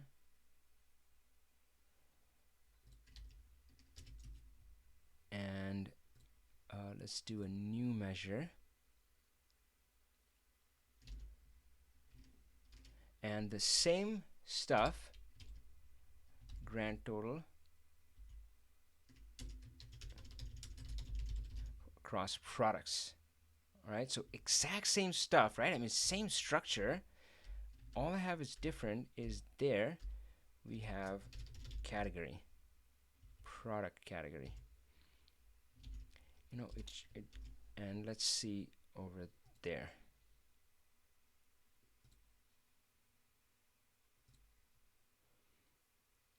Wow, so you can see that when I have category in there, and then I say all category, it clears that filter. It's listening to me. And frankly, all is simple. It doesn't get any simpler than that. This is such a simple measure. I said, just give me that thing, but just clear the filter. But it doesn't respect when I'm saying the month. So does anybody have the answer to that? Should do all dates date. We could, and that would solve it. But why? All right, so I'm gonna spill the beans here. So I contacted the father of DAX, Jeffrey Wong, my friend. All DAX knowledge has come down from him. He sits atop the mountain, so he's pretty cool. So oddly enough, this exact thing, which is not working here, is gonna work in PowerPivot. Believe it or not, it works. Excel, PowerPivot, it works, and that's one reason why it threw me off. So we're going off on a little bit of tangent, but this is a fun tangent. It threw me off because it worked in PowerPivot, and I came from PowerPivot, right? And it doesn't work here. And the reason is that it's something, the way Power BI Desktop issues the DAX commands. And what it does is when it has a month, and the month is sorted by another column, it inserts the column in there as if that was part of the display. It isn't, but it does that. Why? I don't really know. Obviously, Excel doesn't need to do that. It doesn't care, and I think that's the better way to behave. So it inserts it, and so again, it's one of those weird things. So here, you need to... So you can do all calendar, but my friend, if you do all calendar, that's like bringing a hammer to that. So so this... this worked now, but you got to be careful with that. If you're only trying to clear the filter on month, well, then you should only clear the filter on month, right? So we'll do that, but then the change we need to do is we also need to add the sort, the sort by field, right? And month is, of course, if you notice the calendar, if you go to the month thing there, if you look at the month modeling, it has a sort by column. So you need to add that, and after you add that, you can see that the measure works. So anyway, so that was a side tangent, but a little bit of a twist there. But let's come back here, and let's look at our measure. So here we have, what's going on? Oh gosh, so we have we had a numerator, and we tested that, right? So we already tested that, and we're like, yep, numerator looks good, denominator looks good. So now our job is easy. So we can say, now I just want to return numerator divided by denominator. Now, of course, you can use the divide function if you want. That protects you from division by 0. And now, of course, I don't want it shown as dollars. So let's change it to percentage.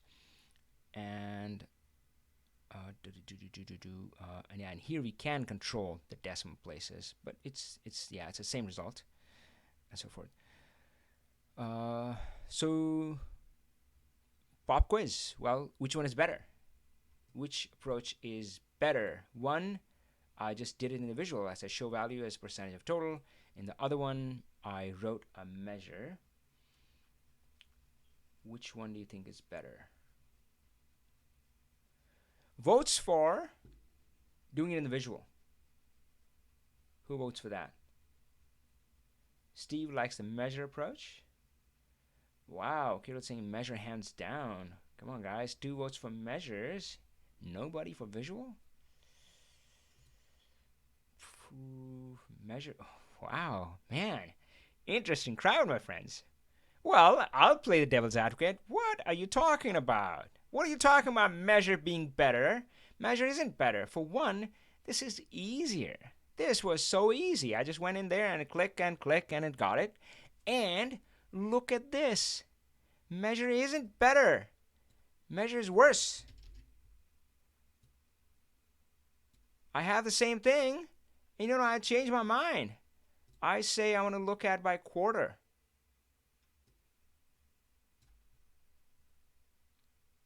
And you're telling me measure is better. Measure sucks. I'm just messing with you guys. This thing is golden. It doesn't leave me. I told it to do percentage of sales. It's doing percentage of sales. And measure kind of goes bonkers, and heck, let's do more. Let's so if and if I take the same thing and let's do, I'm running out of space here. Let's do spotlight. I forget quarter. I can go across tables and let's try category. And yeah, the thing, percentage of total sales, keeps working, whereas the measure, well, those who are voting for measures, you're going to have to define it and redefine it, right? I mean, for this one, what are you going to do? You're going to change the existing measure and say all category? Well, if you do that, then what if I had a category slicer? Like, so how do you solve this problem in the measure? All right, everybody who voted for measure, how do you solve it? I didn't do the measure right. Okay, how would you do it, Kirill?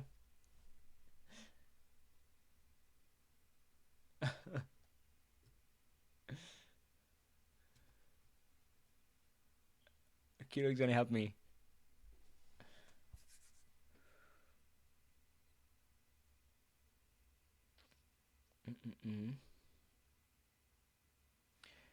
Well, so we'll wait for Kirill to come back, and just tell me the approach. You don't have to do the exact measure. You don't have to like write it for me. Just tell me like what am I missing? What should be different about that? Oh boy, he's prepping his response. He's like, so let me tell you. Okay, all right, we'll wait for that. But for one, measures are amazingly superior, my friend, because you got to look at the big freaking picture, and the big picture is that. Oh gosh, I want my.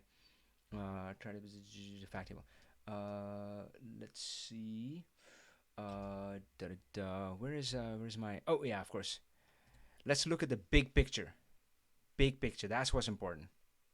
Never lose sight of that, my friends. Hello, my friends. Picture. My name is. So when I started out, I was building something for myself. I mean, I was an analyst. I was used to cranking out reports for my manager, and that's what I was doing. Well, what I did with Power BI, the same thing went on to be used by 500 plus, 600 plus users when I left. When I checked it sometime back, it crossed 1,000 users, and it was still growing, right? So that's the amazing potential of Power BI. What you build, and again, if you do it right, if you build a model, you're not just building like a hinky-dink report, which is answering a question. It can answer questions for like the foreseeable future. And you want that to be your single source of truth. And you want all kinds of reports to connect to it. Power BI, Excel, SSRS, and all of that. If you build it as a measure, it's available everywhere to everyone. If you do not build it as a measure, then it depends on the reporting tool. Sometimes it may be there, it may not be there, right? So that's one reason why I love measures. But so Kirill is saying you didn't base it off the fact table. So I'm going to solve it two different ways. One is I'm going to try to solve it kind of one by one. And I'll tell you what the drawback for that is. Oh, dang. So Kirill jumped to the answer. Yeah, so that's the one I'm working towards. But I'll tell you how I used to do it. So I'll say, oh, cool. This month is working, quarter isn't working. So let's go back to the measure. And what I'm going to do is add the calendar quarter. Now, of course, you can go with a hammer and say clear all filters on calendar, and that can work too. All right, cool. So now you notice I added quarter in there. So now this is working, and this is working. This still isn't working, right? Let's try the other one. I'm gonna put a slicer for ear over here. So in our scenario, they do care about the year. they do care about the year. How do I change this? There we go, list. Yeah, there we go. So let's say we're looking at 2016. 2016. And we obviously we do want to look at 2016. So for now, this is working, right? This is working. Our measure is working, and this is working. Great, right? And earlier somebody had said, and I know I probably did that when I was kind of starting out, that if things wouldn't work, instead of kind of doing piece by piece, I would bring out the hammer, right? So instead of saying, guys, month, and who cares? Bring out the hammer. So watch what happens. The numbers are going to change. Oops, no, that's not what I had in mind. Just clear it on the calendar. And can I take a screenshot of this? Okay, and if we go check,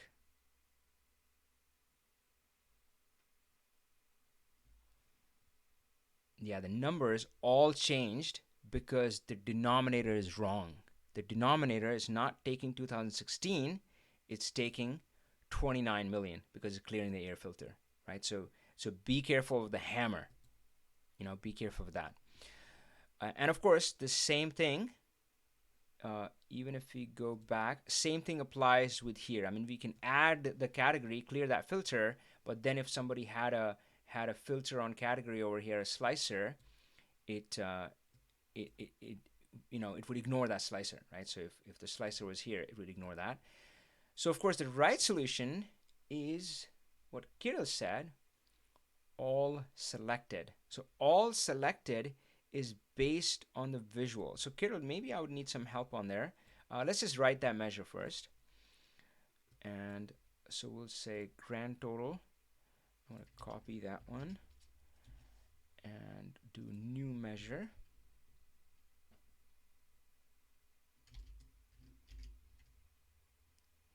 And percentage of grand total, and we'll say I don't know, new and improved, measure new.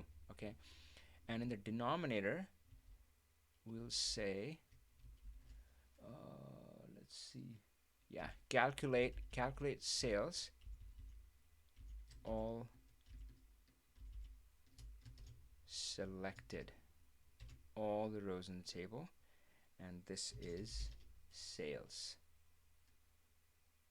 Do you have to do dimension? All selected. I'm not sure. Let me just try it. Oops, calculate. Oh, I'm missing a column.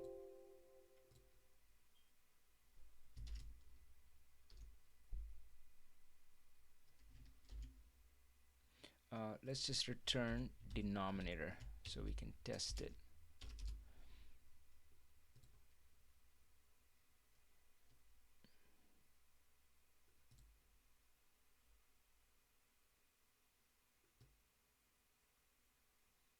Perfect.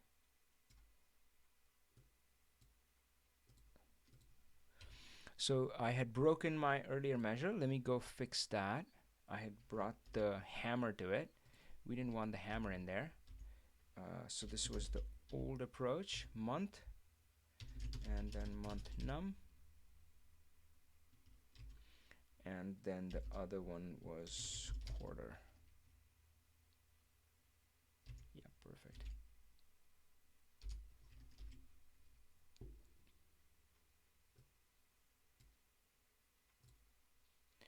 So we can see that our new measure is working. It's returning the correct one. And now we can just say my test is over, return the final answer. And let's add that. Oops, didn't want that. And let's change that to a percentage. Yeah, that's good. And let's add that over there as well.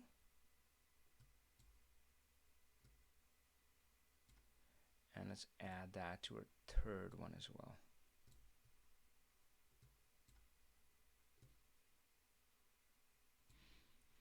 So yeah, so you can see again if you compare and contrast our first approach. So this is our first approach. I'm going to put this in our notes.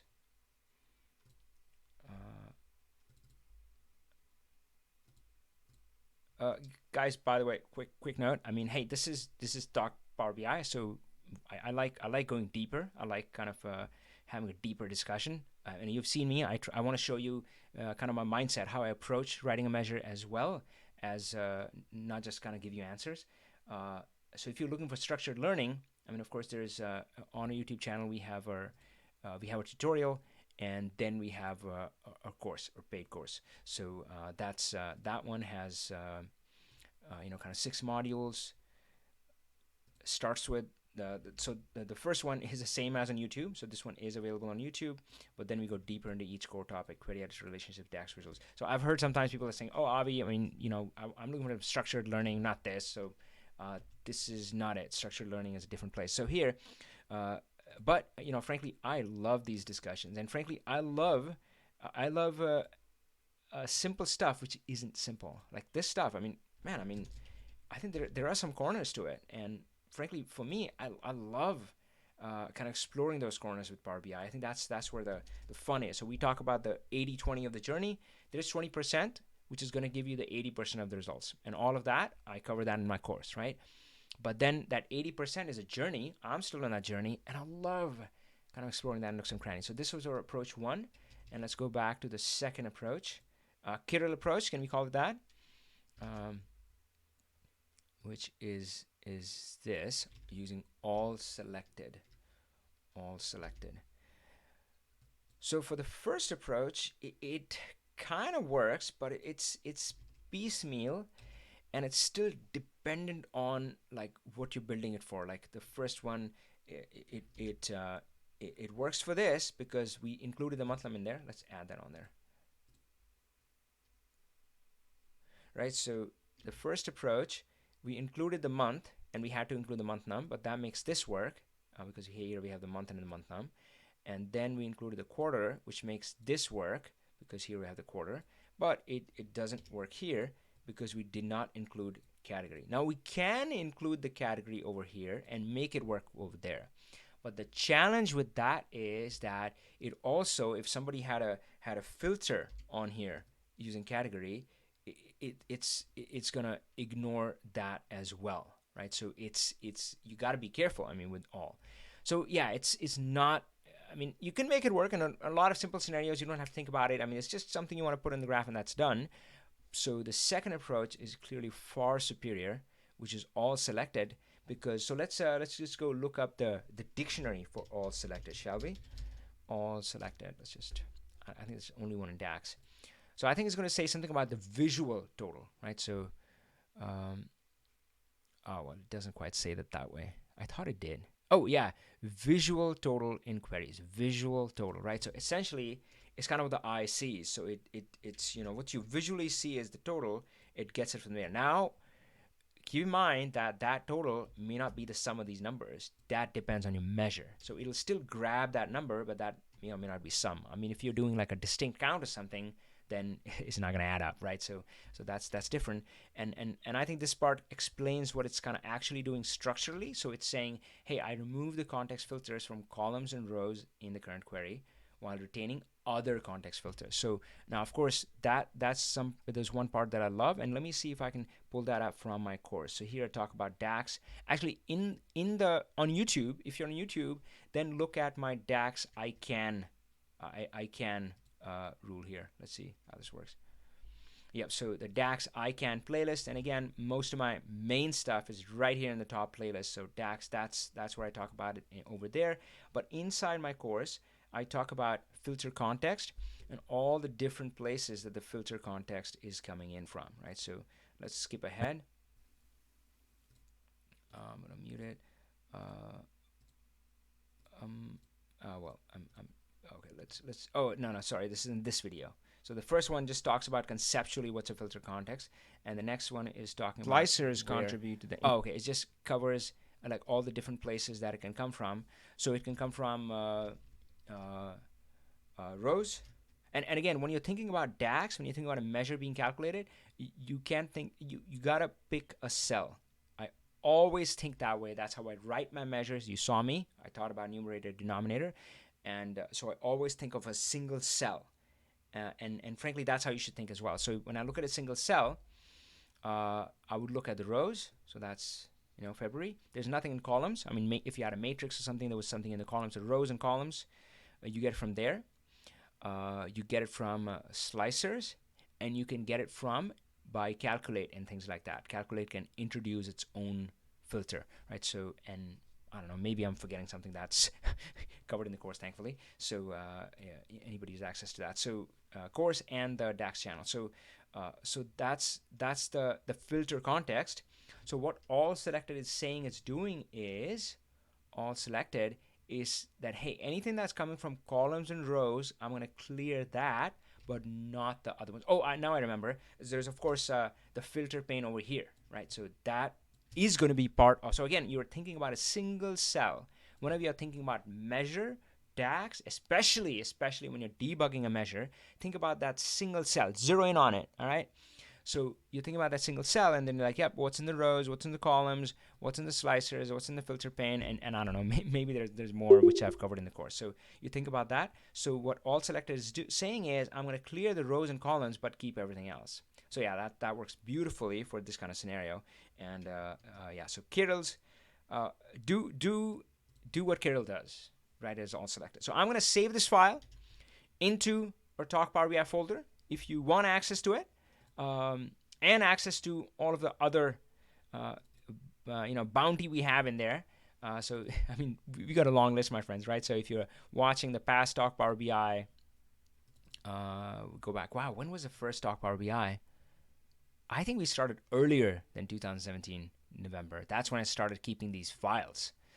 So we're going to put it here, and we're going to dedicate this one to Kirill. 0111.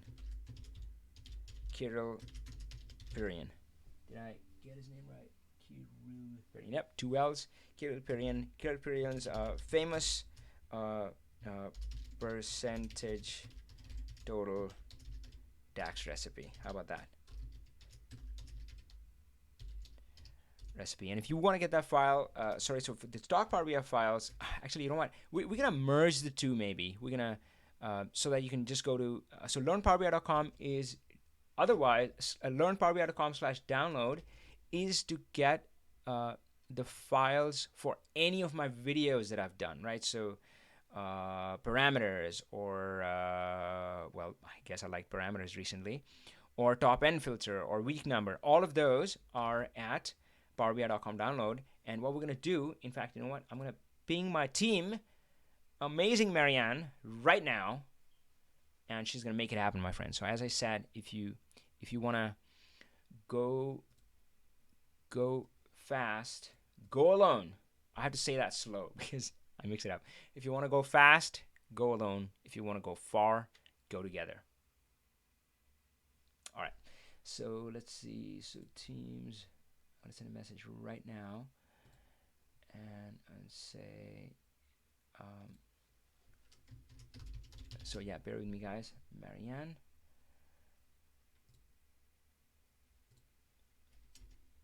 In the download